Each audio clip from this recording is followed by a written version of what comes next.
àwọn èèyàn pọ̀ tó ṣọjọ́ ìbí gbogbo ẹni tí mi bá dárúkọ ẹ má bínú ṣùgbọ́n mo lérò pé mo ṣáà ti kọ kíní sí Agbọ́ládé mo ṣì rántí yẹn mo kọ kíní sí orí péèjì wọn gbogbo ẹni tí mi bá ti rántí ẹ má bínú àwọn tí mo rántí òun ni mo sọ yẹn gbogbo yín pátá ni mo kí pé ìgbà ọdún kan ní láṣẹ Elédùmarè bákan náà eléyìí tí mo sọ yìí pé gbogbo apáta ẹjọ́ mo bẹ̀ wá ni ẹ jẹ́ káwọn èèyàn máa mọ ibi tá à ń lọ kọ́dẹ̀ máa mọ nǹkan tá à ń ṣe tá a bá sọ fún wọn yẹn ò mí pé bóyá wọ́n poke nose rárá ṣùgbọ́n nítorí pé kí ọkàn lè balẹ̀ kán lè mọ ibi tá a wà òun náà ni mo ṣe sọ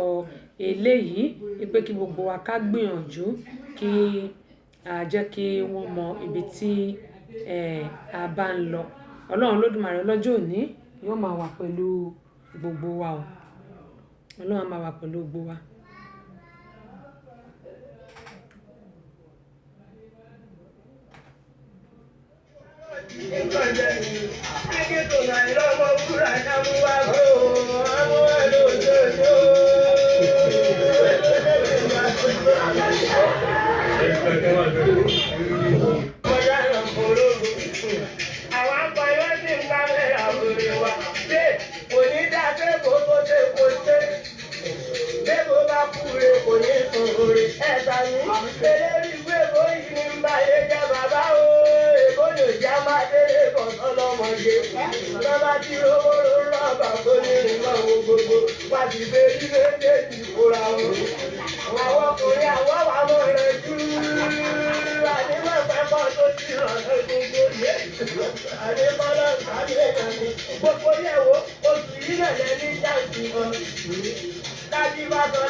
Àbẹ́ẹ̀ rí báyìí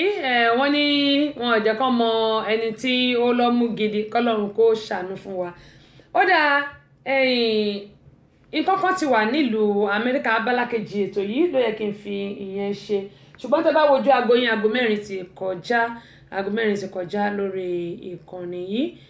ìyẹn tí ń ṣe aago mẹ́wàá ìlú Nàìjíríà náà ó ti kọjá wọ́n ní kékulé gbọ́ kó sọ fún toko kí àdán gbọ́ kó lọ rò fóòbẹ̀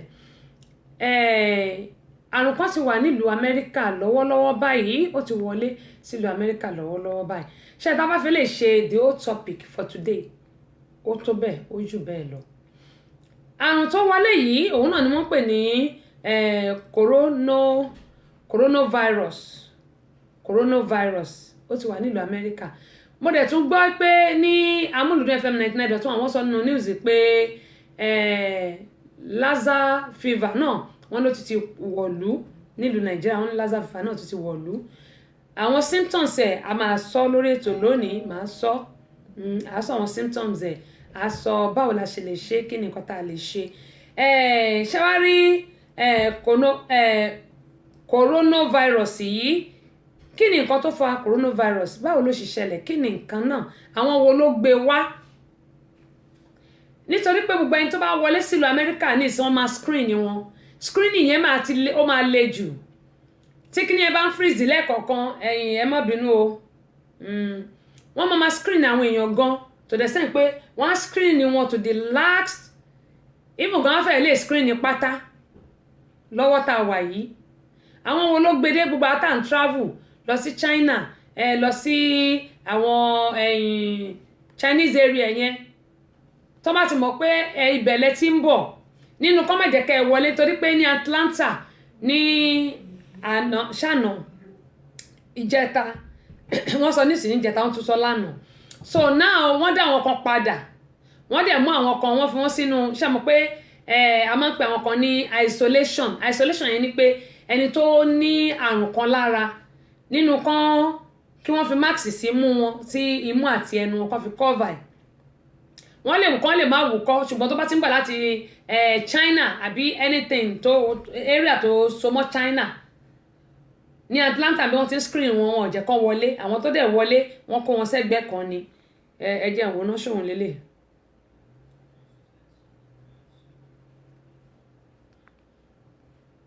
A dozen cases outside the Chinese mainland, prompting criticism of the Chinese government. Cases and several deaths have been reported by China. A dozen cases outside the Chinese mainland, prompting criticism of the Chinese government's effort to contain the virus. The Chinese government is confirming cases once they already have symptoms. The virus will spread for 4 or 5 days before you're even sick.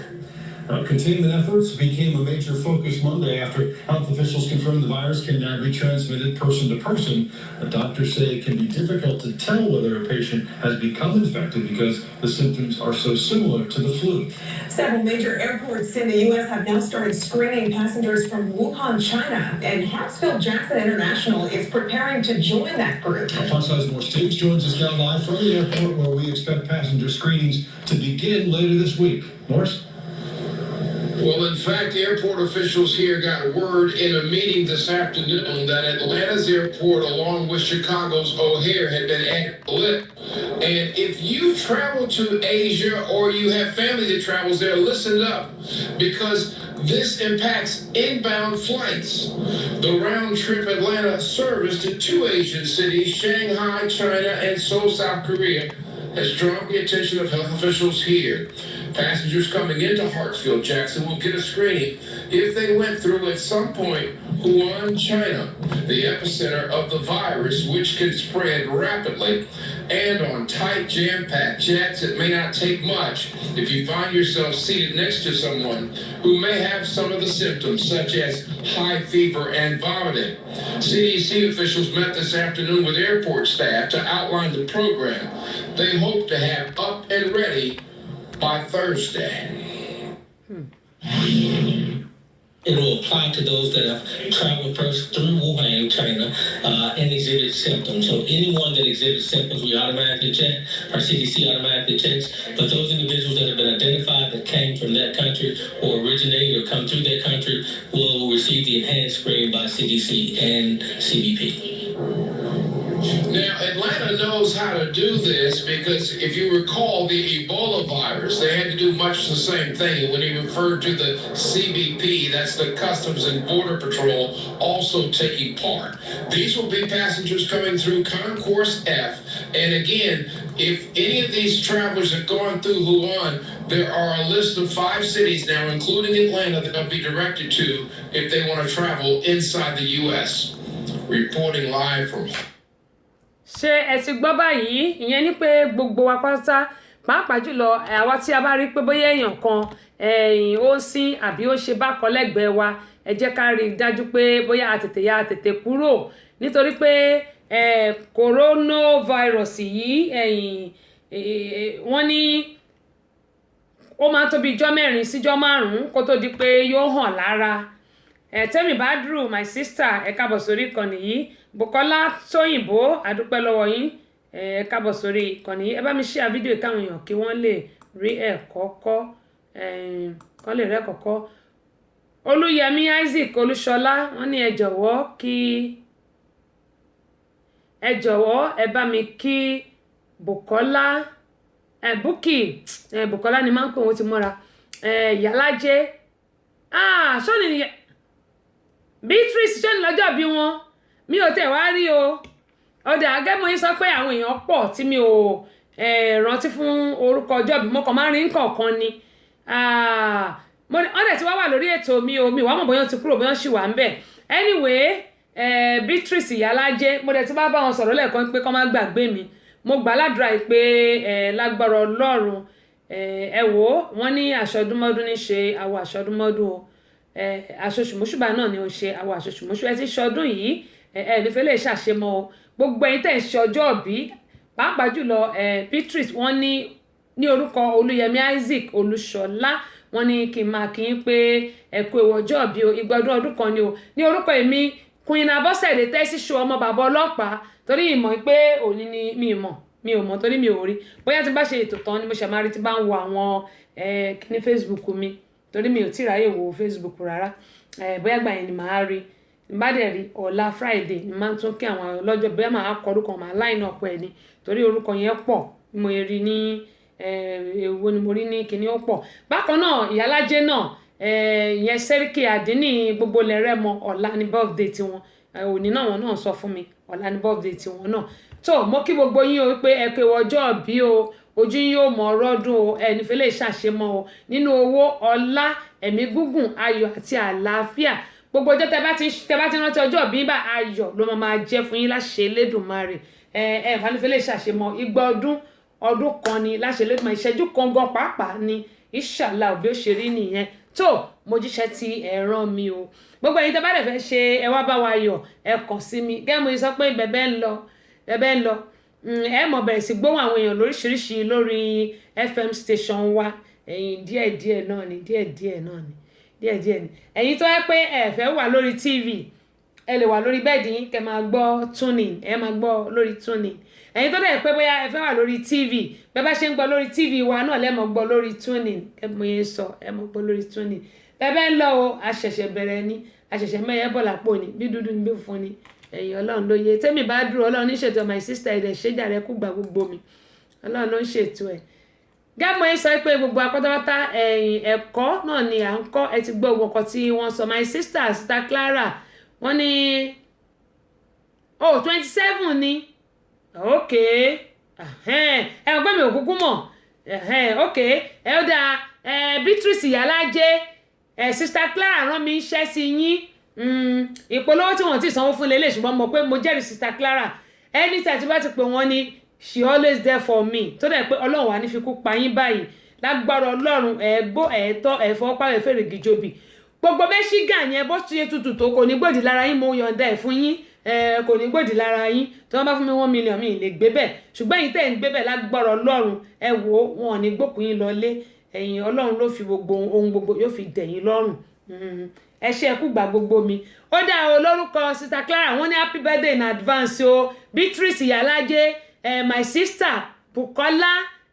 òun náà iṣẹ́ tó ń ràn mí òun mo jẹ́ yẹn ṣùgbọ́n gbogbo yín ẹ wá polówó ọjà wọ́n ní polówó ọjà nǹkan ṣòun náà ní àgúnmu òwò ẹ jẹ́ ká bá yín ṣe jíngù ká bá yín gbé sáyé kí gbogbo ayé kí wọ́n mọ nǹkan tí ó ń ṣẹlẹ̀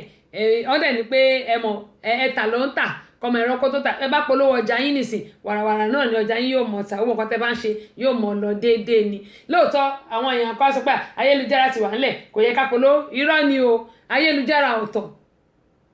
rédíò ọ̀tọ̀ TV station ọ̀tọ̀ ṣùgbọ́n mò ń sọ fún wa pé ẹ wá polówó ọjà yín kí ayé kó lè mọ̀ nǹkan tí ẹ̀ ń tà àti bí ó ṣe ń lọ lọ́dọ̀ tí yín bẹ̀yìn Ọlọ́run Olódùmarè á gbàdúrà gbogbo wa tó mo kí yín o sísá mi Lady Angelique Urowa Ino if I didn't call it right I'm so sorry welcome on board I really appreciate you my sister thank you for joining me I hope you understand my ngbàtí I hope you understand it anyway gẹ́gẹ́ mo ń sọ lọ́lẹ́kan pé coronavirus yìí ẹ̀yin náà ti gbọ́ ẹ jọ̀ọ́ ẹ torí Ọlọ́run ẹ jẹ́ kí a gbìyànjú gba tá bá ń travel pàápàá jùlọ ìlú Nàìjíríà wọ́n ní Lassa virus mo sọ lẹ́ẹ̀kan èyí tó wà nílùú Amẹ́ríkà lọ́wọ́lọ́wọ́ tó ṣẹ̀ bẹ̀rẹ̀ àwọn China ló kó wọlé àwọn náà ló ń kó gbogbo ẹ̀ wọlé àwọn náà kó lọ ìlú Nàìjíríà nítorí pé gbogbo South West yẹn ló ti wà ṣé wá rí coronavirus tó ń sọ yìí corona ni ẹ má bínú coronavirus tí wọ́n ti sọ yìí tí wọ́n ó ṣe wà mí báyìí gbogbo àtàbá travel weather yálà a lọ sí òun náà ni weather yálà a lọ sí bíi China travel lọ sí China country àbí àwọn country tí wọ́n sọ mo bẹ̀ wá torí Ọlọ́run ẹ jẹ́ kí a tọ́jú ara ká má ti travel lọ sírú àwọn country yẹn ní ìsinyìí kí gbogbo ẹ lọlẹ̀ torí pé téèyàn bá dé Atlanta bíi the way bó ṣe ń screen wọn ó kọjá wípé èèyàn ń jalè àmì òkè ẹ ṣé mà iṣẹ́ náà wà ní jábọ̀ Sister Clara lágbára Ọlọ́run gbogbo iṣẹ́ yín bá Ọlọ́run adéládé kórí bẹ́ẹ̀ fẹ́mi náà ẹ ṣé mo dúpẹ́ ojú òní tí my sister thank you so much gẹ́gẹ́ mo ń sọ ẹ jẹ́ ká tọ́jú ara wa gbogbo àtà bá fẹ́ travel bóyá for now bóyá máa fi àwọn tó ń lọ sí China ni o tẹ́ pẹ́ máa lọ rajà yẹn lọ ṣe gbogbo ẹ̀ ń bẹ̀ bóyá máa fi sílẹ̀ for now dìgbà tí gbogbo ọ̀rọ̀ coronavirus yìí tó bá lọ ta ló dẹ̀ mọ̀ gbà tó máa lọ kò sẹ́ni tó mọ̀. Bákan náà nílùú Nàìjíríà lọ́wọ́lọ́wọ́ báyìí Lassa virus tí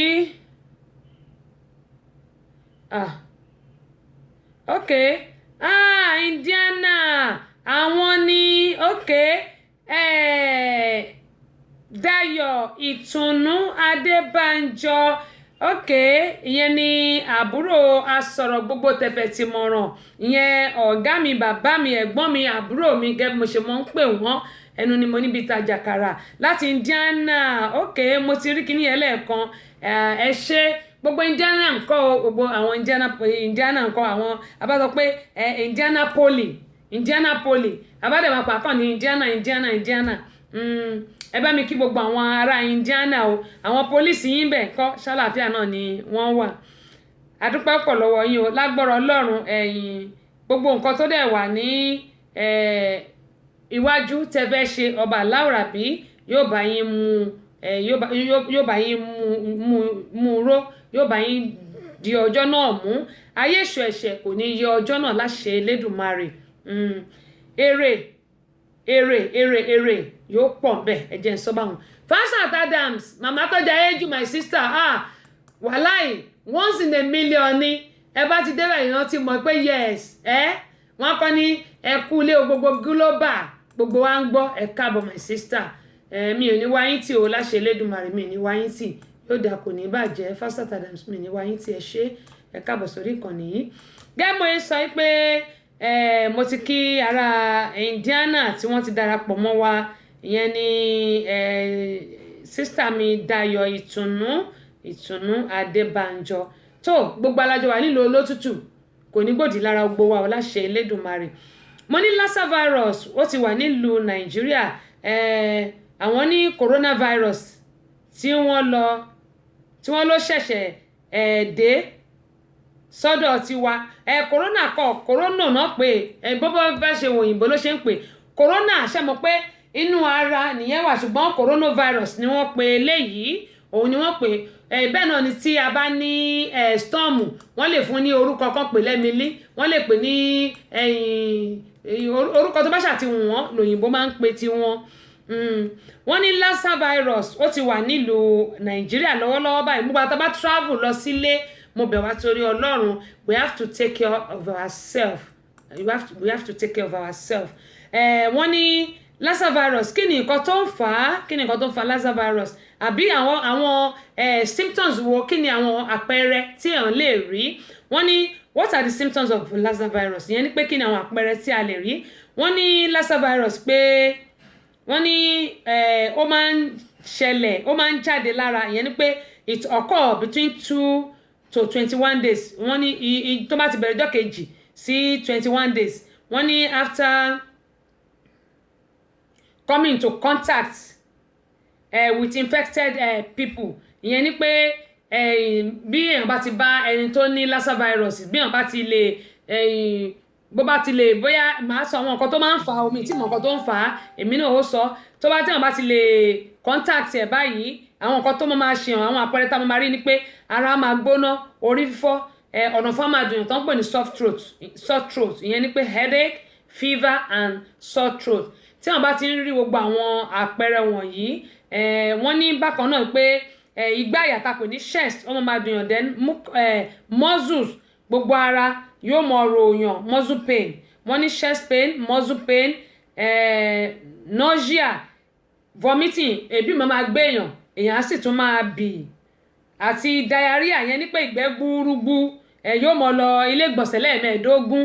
wọ́n ní facial swelling yẹn ní pé gbogbo ojú ẹ̀ yóò wú kúdukùdu wọ́n ní tá bá ti wá rí àwọn àpẹẹrẹ yìí kọ́ wọ́n ní in a severe cases wọ́n ní bleeding from the nose yẹn ní pé bóyá ó ṣe ẹ máa gbọ́ o ṣé àwọn pé àwọn kan ní ayẹmú yẹn ní pé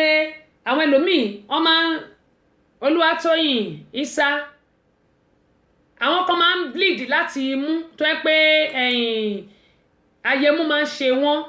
ó rẹ̀ pé bí Yorùbá ṣe máa ń pè nìyẹn bóyá mi dẹ̀ pé dáadáa bí Yorùbá ṣe máa ń pè ní ayẹmú tó yẹ pé wọ́n máa ń bleed láti imú bóyá wọ́n fọn imú wọn ìyẹn yàtọ̀ sí Lassa virus o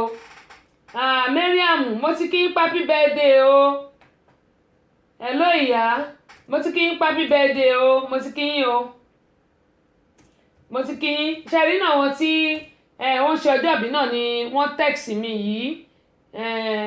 náà tó ṣe ọjọ́ ìbí ló text mi mo dẹ̀ ti kí wọn fún happy birthday bóyá wọn ò wo orí kíní wọn ni. Àwọn tí Bayonle Enterprises yẹn ní Nàìjíríà àwọn tí mo lọ ṣe interview fún ní Ìbàdàn òun ni àwọn eléyìí jẹ́ ìwò náà bóyá mo lè gbé ya ìwọlé tí Lassa virus tí mò ń sọ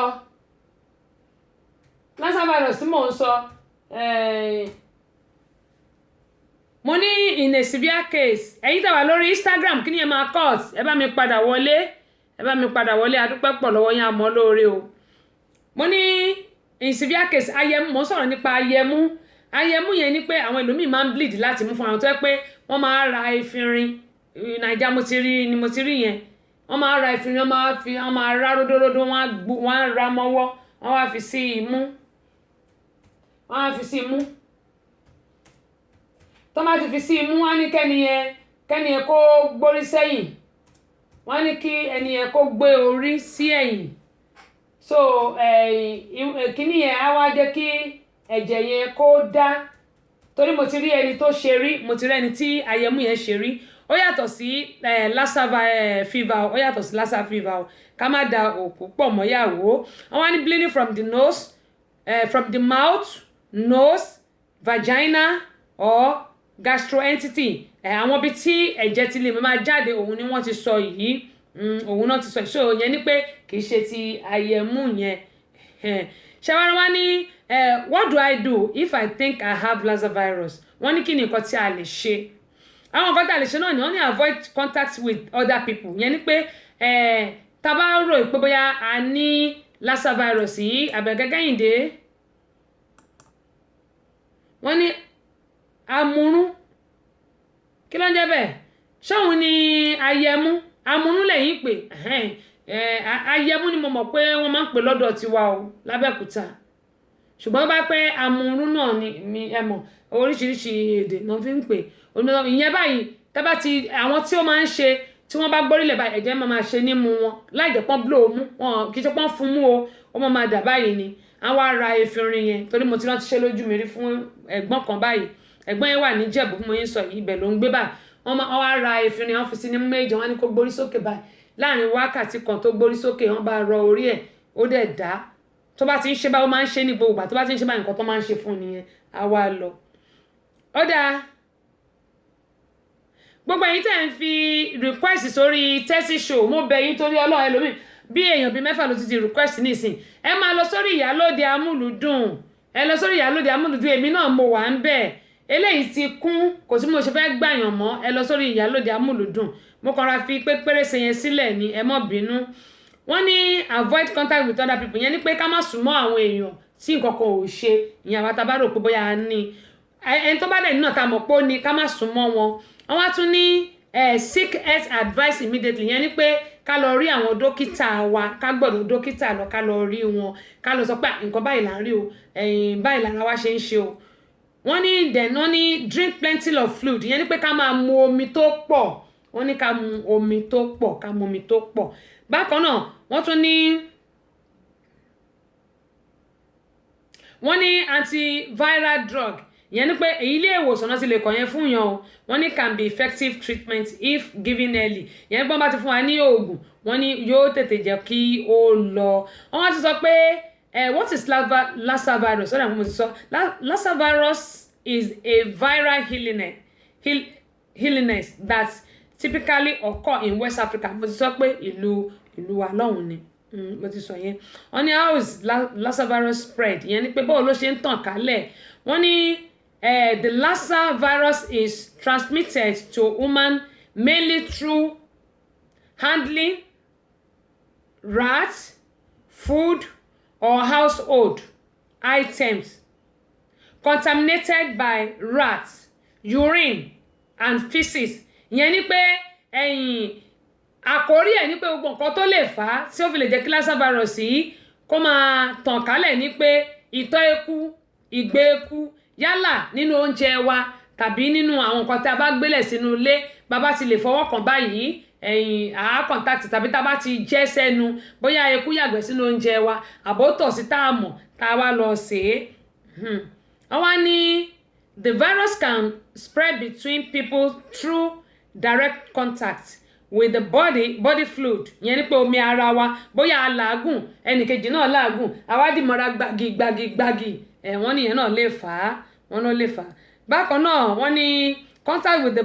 body fluid of a person infected with Lassa virus as well as contaminated bedding and clothing ìyẹn ni pé ẹni tó bá ní Lassa virus tó bá bọ́ aṣọ kan sílẹ̀ tá a bá wá wọ̀ ọ́ wọ́n ní ó lè mú àwa tí ò tà ní rárá. àmì Olúwatóyìn Isa wọ́n ní well done more grace àmì o Jésù. so ìyẹn ni pé ẹni tí ò ní Lassa virus tó bá wọ aṣọ ẹni tó ní Lassa virus ó ṣeéṣe kí Lassa virus kó mú. ẹni tí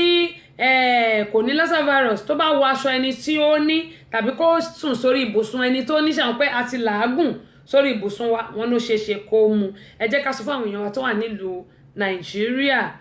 wọ́n tún wá sọ pé wọ́n wá ní kí ni nǹkan tí a lè ṣe ìyẹn ni mo fẹ́ wò wọ́n ní how can I prevent getting infected with Lassa virus.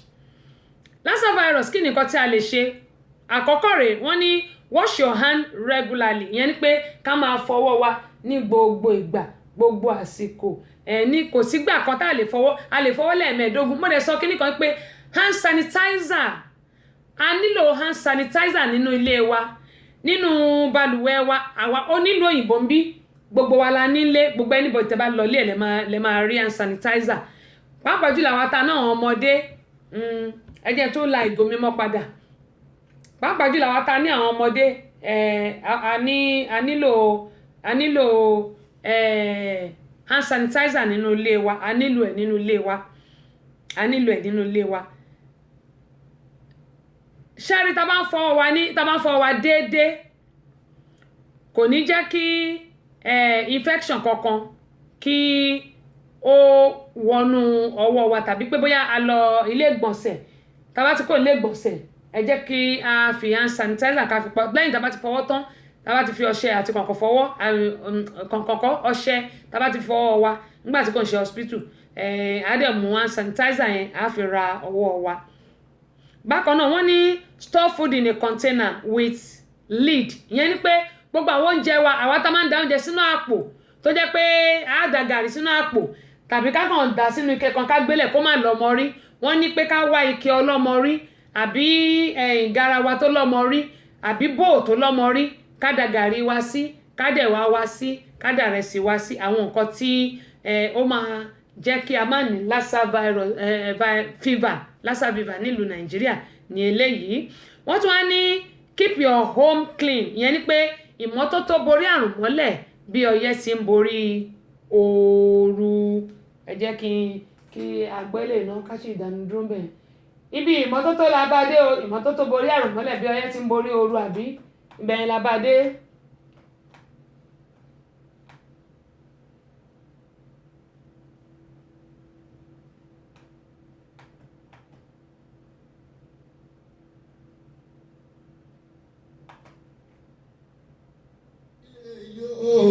Àràkéńgé náà ló ń jẹ́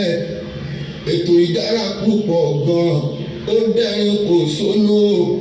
lọ́mọdé pẹ̀lú àgbà wọn ò dádì àmọ́ mi yẹ mọ́ ètò yòó tẹ́sísò Abọ́sẹ̀dé Àyọ̀ká ọmọ bàbá ọlọ́pàá wọn o látọ̀kùn ètò yòó ẹ má gbètò ìdàgbà lórílẹ̀‐èdè òun ti sọ tẹ́sísò rédíò àti ìfìhìnwó ètò ìdára púpọ̀ gan-an ó dá súnìbọ̀ ìwò fagbálà àgbà wo fọmọ kékeré lẹ́nu Abọ́sẹ̀dé Àyọ̀ká ètò ìdára púpọ̀ gbẹ̀gbọ̀n. súnìbọ̀ ìmí arábí aṣojú ọ̀gálà fújì o mọ ẹ̀dọ́ ọ̀ṣẹ̀gbọ̀n ètò ìdára púpọ̀ gan. ó dára púpọ̀ náà àdúpẹ́ lọ́wọ́ Ọlọ́run torí pé Ọlọ́run náà ni ó ń fún wa ṣe bí ó bá sọ́lọ́ ní àtiwá kíláwẹ̀ àkìlá fẹ́ ṣe kò sí. ọmọ aláàánú ní ọmọ aláàánú ní ooo aláàánú ní dájẹ́ àríyá o ayé bá mi wàrà gẹ́gẹ́ o ètò ara kéńgélé yìí ẹ máa bá a fọkàn bá a lọ ara kéńgélé yìí ẹ máa bá a fọkàn bá a lọ ètò tó ń kọ́ni lọ́gbọ́n tó ń kọ́ni lóye kún àyọ̀ká bọ́sẹ̀dé látọ̀kùn ètò náà ọmọ bàbá ọlọ́pàá ṣálátọ̀kùn ètò tiwa. àánú wá dáadé àlẹ́ o ayé bá àánú ara kéńgé o ètò ara kéńgélé yìí ẹ máa bá a fọkàn bá a lọ ètò tó ń kọ́ni lọ́gbọ́n tó ń kọ́ni lóye kún àyọ̀ká bọ́sẹ̀dé látọ̀kùn ètò náà ọmọ bàbá ọlọ́pàá látọ̀kùn ètò náà ìyọláròndó ayédè ọmọ ìyá Ẹ̀gbá ìyá Ẹ̀gbá. bẹ́ẹ̀ ni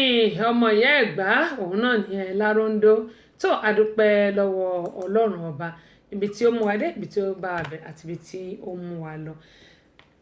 Falstart Adams wọn ló ṣe pàtàkì bẹ́ẹ̀ nìyẹn ní pé kí a máa fọwọ́ wa ó ṣe pàtàkì wọn ló ṣe pàtàkì púpọ̀ ibẹ̀ ni abademo ní keep your home clean yẹn ni pé kí a máa ṣe ìtọ́jú inú ilé wa kárí pé inú ilé wa mọ́ gbogbo àwọn tó jẹ́ pé àkàndá aṣọ jọ sílẹ̀ lẹ̀ àbí ní túnú lé ṣe bóyá oṣù mẹ́fà là ń gbálẹ̀ gbogbo yẹn ẹ jẹ́ kí a ṣe àtúnṣe bákan náà ní and tidy to discourage rats from entering yẹn ni pé nígbà tá a bá túnú lé ṣe tí ilé bá mọ́ ekungun ò ní lè jókòó sí kò ní lè wọ inú ilé wa kò ní lè rí ibi dúró sí àwọn pé ìgbà tí gbogbo ẹrù bá fún nínú ilé tí àtúnulé ṣe àwọn eléyìí ló máa ń jẹ́ kí eku kó ráyè wọlé kó wá pamọ́jọ sínú ilé wa gbogbo nǹkan tí wọ́n ń sọ nìyẹn pé kí á gbìyànjú kí á rí dájú pé àtún ilé wa ṣe wọ́n wá ní keep cat ṣe mọ̀ pé àwọn tó ní ológbò ńlé tólógbò bá rí eku ńkọ́ yóò yá jẹ pẹrẹpẹrẹ yóò pàdánù ni wọ́n ní keep cat yẹn ni pé àwa tá a bá lè irú èmi nísìnyí lè sin kankan nínú ìlú yìí torí pé nígbà èèyàn ò tí ì jẹun kánú tí ajá máa họrun lọ́dọ̀ wa ń bí ẹjẹ́ sọ ibi tí Amẹ́ríkà burú sí fún yín bí ajá bá síkì bó bá lájá ńlé tàbí ológbò bó bá síkì o gbọ́dọ̀ gbé lọ sí ọsibítù bí nǹkan kan bá ṣe o gbọ́dọ̀ rí ipò tọ́jú ẹ̀ irú tó ẹ pẹ́ nu Nàìjíríà bí ajá wa bá síkì àbí